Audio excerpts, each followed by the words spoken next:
الشيطان الرجيم. بسم الله الرحمن الرحيم. الحمد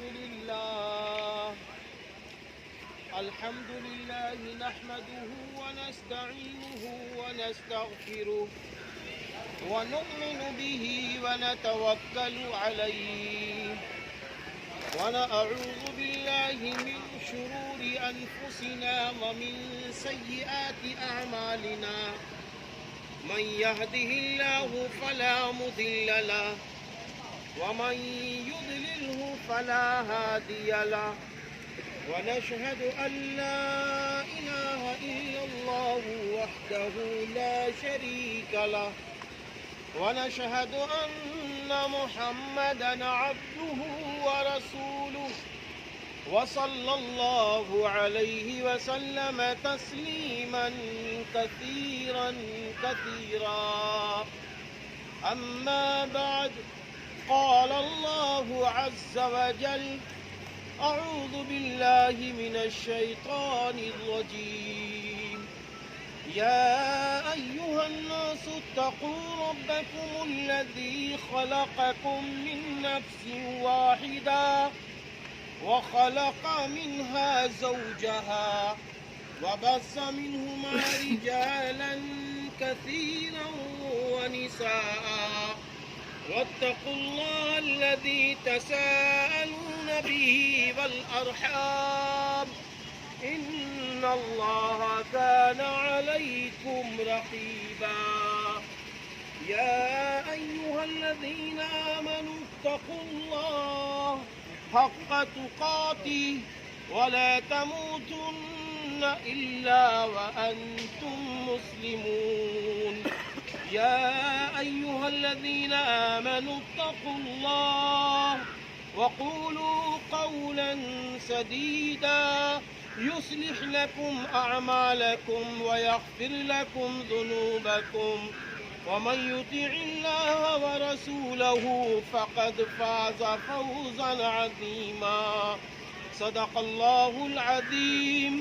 وقال النبي صلى الله عليه وسلم: النکاح من سنتی فمن رغب عن سنتی فلیس منی او کما قال علیہ الصلاۃ والسلام۔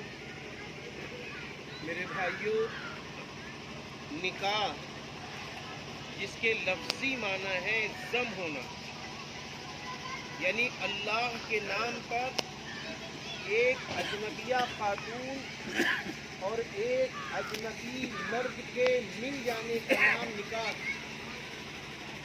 دو خاندانوں کے مل جانے کا نام نکاح۔ اسی لیے ہم آپ جب کارڈ میں دیکھتے ہیں کہ جملہ لکھا ہوتا ہے شادی خانہ آبادی، یعنی نکاح سے دو خاندان جڑتے ہیں، دو نسبتیں قائم ہوتی ہیں۔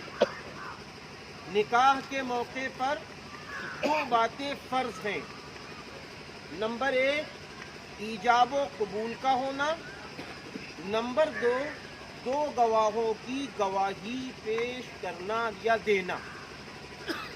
ایجاب کہتے ہیں دلہن کے پاس ولی وکیل جاتے ہیں اور دلہن سے یہ بات بتاتے ہیں کہ دیکھو میں آپ کا نکاح فلاں صاحب جن کے والد محترم کا نام فلاں ہے، یعنی حافظ مہتاب احمد خان صاحب جن کے والد کا نام خلیل احمد خان رحمہ اللہ ہے، جو رہنے والے سرزمین خیر آباد کے ہیں، اور اتنے مہر کے ساتھ آپ کا نکاح کیا جاتا ہے، کیا آپ اجازت دیتی ہیں؟ تو وہ کہتی ہیں جی یا ہوں، یہ اجازت ہوتی ہے، اسی کا نام ایجاب ہے۔ قبول جو ہوتا ہے وہ قاضی صاحب اسی اجازت کو خطبہ مسنونہ کے پڑھنے کے بعد گواہوں کی موجودگی میں انہی کی بات کو رکھتے ہیں کہ فلاں کی بیٹی ہے، ان کا نام یہ ہے، ان کے والد محترم کا نام یہ ہے، رہنے والی فلاں جگہ کی ہے۔ اتنے مہر کے ساتھ ماں نان و نفقہ وہ محترمہ آپ کے حوالے کی جاتی ہے کہ آپ نے ان کو اپنی زندگی میں قبول کیا، تو دولہا صاحب کہتے ہیں میں نے ان کو اپنی زندگی میں قبول کیا، اس کا نام قبول ہو گیا۔ اب قبول ہونے کے بعد دو بڑی بڑی ذمہ داریاں عائد ہو جاتی ہیں۔ پہلی ذمہ داری تو یہ ہوتی ہے کہ ہم نے جس شریک حیات کو قبول کیا ہے ہم ان کے نان و نفقہ کا انتظام کریں، اچھے معاملات کا انتظام کریں، اچھے اخلاق کا انتظام کریں، اور جو رشتہ ہم سے فٹ ہوا ہے ان رشتوں کا بھی احترام کریں۔ جو سسرالی رشتے جس کو کہتے ہیں ان کا بھی احترام کریں۔ اب دونوں باتیں ہونے کے بعد ایک تیسرا مسئلہ آتا ہے مہر کا۔ قرآن کریم میں ہے اور رسول اللہ صلی اللہ علیہ وسلم نے بھی فرمایا ہے کہ جب تم کسی کی بیٹی سے نکاح کرو تو آپس میں مہر طے کر لو، جو مہر طے کر لو خوشی خوشی وہ ادا کر دو، اب چاہے وہ سونے کی شکل میں ہو یا نقدی ہو، اور نقد ادا کرو، یہ سنت ہے، یہ افضل ہے۔ آج بھی ماشاءاللہ مہر نقد ہے۔ اب مہر کی ادائیگی کے بعد جب دونوں لوگ ایک دوسرے سے گفتگو کرتے ہیں، خوشیاں حاصل کر لیتے ہیں، تو اب اسلام کہتا ہے کہ دولہا صاحب اب آپ ایک کام کیجئے، کیا آپ شکرانے میں لوگوں کو بلائیے اور ولیمہ کیجئے۔ ولیمے کی دعوت کو قبول کرنا بھی سنت ہے، ولیمے میں جانا بھی سنت ہے۔ ہاں وہ ولیمہ جس میں صرف امیروں کو بلایا جائے اور غریبوں کو نہ بلایا جائے، تو حضرت محمد صلی اللہ علیہ وسلم نے فرمایا اے صحابہ ایسے ولیمے میں نہ جایا کرو۔ تو اس لیے ولیمے میں غربا کو بھی بلانا، اپنے دوست و احباب کو بھی بلانا، امیر حضرات کو بھی بلانا، یہ سب سنت میں داخل ہے۔ اب اس ادائیگی کے بعد ایک مسئلہ کھڑا ہوتا ہے، ہمیں آپ کو کیوں جوڑا جاتا ہے؟ ہمیں آپ کو اس لیے جوڑا جاتا ہے کہ لوگوں آج فلاں کی بیٹی یعنی جناب حاجی عبدالحد صاحب کی بیٹی کا نکاح جناب حافظ مہتاب خاں صاحب کے ساتھ ہو چکا ہے۔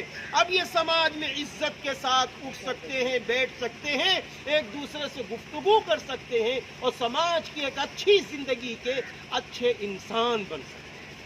اس کے لیے ہمیں آپ کو جوڑا جاتا ہے۔ نکاح کے موقع پر جو خطبہ پڑھا جاتا ہے، جو عربی میں نے پڑھا ہے، اس میں بہت سارے پیغامات چھپے ہوئے ہیں۔ کم وقت میں صرف اتنا کہا جائے کہ جو نکاح کے موقع پر قرآن کی آیتیں پڑھی جاتی ہیں وہ اس میں 5 جگہ موت کا ذکر ہے۔ یا ایھا الذین آمنوا اتقوا اللہ حق تقاتی ولا تموتن الا وانتم مسلمون، اے ایمان والو اللہ سے ڈرو اور جیسا کہ اس سے ڈرنے کا حق ہے، اور تم مت مرنا تو مومن کی حیثیت سے مرنا، ایماندار کی حیثیت سے مرنا، سچے کی حیثیت سے مرنا۔ اس وقت یہ پیغام سنایا جاتا ہے، اس لیے یہ پیغام سنایا جاتا ہے کہ دیکھو نکاح سے پہلے آپ کا ایمان ادھورا تھا، کیونکہ جب دو رشتے جڑ رہے ہوں، دو خاندان جڑ رہے ہوں، جوڑ اللہ کو بہت پسند ہے، اللہ کو توڑ پسند نہیں ہے، توڑ اللہ کو پسند نہیں ہے، جوڑ اللہ کو پسند ہے۔ تو جوڑ کے بعد دعائیں ہوتی ہیں، ان دعاؤں میں ہمیں اپنے حق میں اور دولہا دلہن کے حق میں دعا کرنی چاہیے۔ اللہ ان دونوں میں سچی پکی ایمانی محبتیں عطا فرما، اور جو دو رشتے دو خاندان جوڑے ہیں دونوں خاندان کا ایک دوسرے کو حق ادا کرنے والا بنا دے۔ وآخر دعوانا ان الحمد للہ رب العالمین۔